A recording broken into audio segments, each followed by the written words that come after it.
Simula na patakan kayo?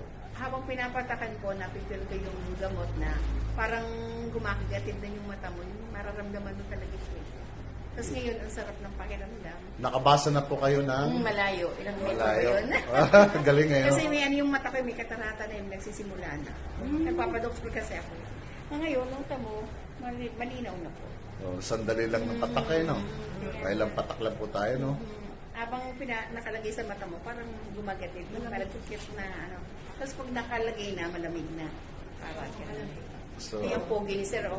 Nakakita ng pogi. Nakakita na ng pogi. lalong luminaw, nakakita ng pogi na.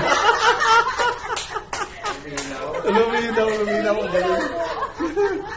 So, ayun. Grabe ang tonic water natin. Opo. Ano na po kasi ako meron ng pataratang sumusulpot. Nagpapacheck. Nakabasa na sa malayo. Oh. Ay, sa malayo nabasa ko din pogi. Hindi ko po nababasa yung kasi kahit kaharap ko na nga ano yung tingin ko eh. Nag-ano ako kay... Pero hindi naman kayo diabetic. Medyo mataas, pero hindi ako nagpapacheck up. Oo, yun. Katarata sa inyo. Yun sa amin niya, 31 years na bulag talaga. Diba? Sabi nga po. Di ba? Magaling. So, So effective yan. grabe ang tonic, no? So, yun. Grabe, no? Bilis.